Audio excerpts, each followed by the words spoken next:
ഈ പൊടിയൊന്ന് കാണിച്ചു. ഈ അരിയുടെ നിറം ഇപ്പൊ വെള്ളയാണെങ്കിൽ ടിഞ്ചറായിട്ട് ചെന്ന് കഴിയുമ്പോൾ ഇത് കറുത്ത കളറിലേക്ക് മാറി. നോക്കിയേ, ഇത് പുറമേ കാണുന്ന കറുപ്പല്ല, ഇത് സത്യമായിട്ട് ഇത് പൂർണ്ണമായിട്ട് നശിച്ചു എന്ന് കാണിക്കുമ്പോൾ അത് കഴുകി നോക്കാം. കഴുകി കഴിഞ്ഞാലും ആ അരി കറുത്ത തന്നെ ഇരിക്കും. ക്ലിയർ ആണോ? എന്ന് പറഞ്ഞു കഴിഞ്ഞാൽ നമ്മൾ പലപ്പോഴും പറയേണ്ടത് വെള്ളം കുടിച്ച് ശരീരത്തിനെ ക്ലീൻ ചെയ്യാൻ പറ്റുമെന്ന് കഴിഞ്ഞാൽ വെള്ളത്തിലൂടെ ക്ലീൻ ആവില്ല, ശുദ്ധീകരിക്കാൻ പറ്റില്ല.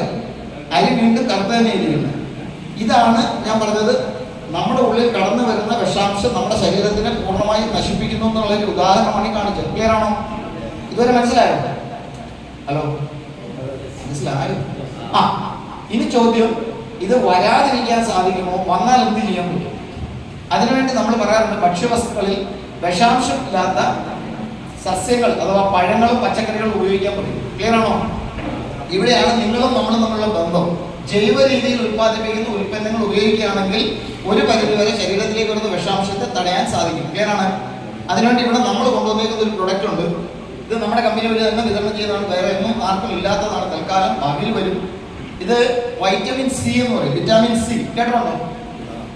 കേട്ടിട്ടുണ്ട്. എപ്പോഴാ? കോവിഡ് വന്നപ്പോൾ. കോവിഡ് വന്നപ്പോൾ നമ്മൾ ഏറ്റവും കൂടുതൽ വിറ്റാമിൻ, അതും വൈറ്റമിൻ സി കൂടുതൽ വേണമെന്ന് പറഞ്ഞു. ഉളുപ്പുള്ള പഴങ്ങളിലാണ് സുലഭം. നെല്ലിക്ക, നാരങ്ങ, ഓറഞ്ച് ഇതൊക്കെ അമിതമായി കഴിക്കുകയാണെന്നുണ്ടെങ്കിൽ, അമിതമായിട്ടല്ല ആവശ്യത്തിന് കഴിക്കുകയാണെന്നുണ്ടെങ്കിൽ ശരീരത്തിന്റെ പ്രതിരോധ ശക്തി കൂടും. ഇവിടെ ഞാൻ ആ സാധനം ഈ നശിച്ചു എന്ന് പറഞ്ഞ് എഴുതിയ അരി അഥവാ നമ്മുടെ ശരീരത്തിന് ആന്തരികാവയവമായിട്ടുള്ള കിഡ്നി, ലിവർ, പാൻക്രിയാസ് അതിലേക്ക് അടിക്കാൻ പോവുക. ഒരു സ്പ്രേ അടിച്ചു കഴിയുമ്പോൾ പൂർണ്ണമായിട്ട് നശിച്ചു എന്ന് പറഞ്ഞ് നമ്മൾ എഴുതി തള്ളിയ അവയവം അല്ലെങ്കിൽ നമ്മുടെ ശരീരം തിരിച്ച് അതിന്റെ സ്വതസിദ്ധമായിട്ടുള്ള പഴയ രൂപത്തിലേക്ക് തിരിച്ചു വരുന്നത് കാണാം. നോക്കിയേ, കാണുന്നുണ്ടോ? ഇല്ല, ഒന്ന് തിരിച്ചു കാണിച്ചു കൊടുത്ത്. ആ, ഇത് കാണിച്ചപ്പോൾ നിങ്ങൾക്ക് എന്ത് മനസ്സിലായെന്ന് എനിക്ക് അറിയില്ല. നിങ്ങൾ ചിലപ്പോൾ മനസ്സിലായത് 60ാമത്തെ വയസ്സിൽ പോയി ഇത് അടിച്ചാൽ 30ലേക്ക് പോകുന്നതാണെങ്കിൽ നടക്കില്ല. പക്ഷെ ഇപ്പൊ 60 ആണെങ്കിൽ പതുക്കെ ഇത് കഴിച്ചുകൊണ്ടിരിക്കുകയാണെങ്കിൽ അങ്ങോട്ടേക്കുള്ള പ്രയാണം പതുക്കെ ആക്കാം. ക്ലിയർ ആണോ? പ്രായമാവില്ല എന്ന് പറഞ്ഞില്ല, പക്ഷെ പ്രായമാവേണ്ടപ്പോഴേ ആവുള്ളൂ. അല്ലാതെ നമ്മൾ കഴിക്കുന്ന ഭക്ഷ്യവസ്തുക്കളുടെ വിഷം. ഇതിനു വേണ്ടിയാണ് ജൈവോൽപ്പന്നങ്ങൾ ഉൽപ്പാദിപ്പിക്കുകയും കഴിക്കുകയും ചെയ്യണമെന്ന് പറഞ്ഞത്. അപ്പൊ നമ്മളിവിടെ കാണിച്ചിരുന്ന ഉൽപ്പന്നങ്ങളെല്ലാം തന്നെ ഏറ്റവും ജൈവ രീതിയിലുള്ള ഉൽപ്പന്നങ്ങൾ ഉൽപ്പാദിപ്പിക്കാനും പ്രകൃതിക്കോ മനുഷ്യനോ ജീവജാലങ്ങൾക്കോ ജന്തുജാലങ്ങൾക്കോ ദോഷം വരുത്താൻ വേണ്ടിയിട്ടുള്ളവരാണ്. ക്ലിയർ ആണോ? ഇപ്പോഴാണ് കാണിച്ചത്. ആ കറുത്ത വെള്ളം, ഈ കറുത്ത വെള്ളം എവിടെ നിന്ന് വന്നു മനസ്സിലായല്ലോ?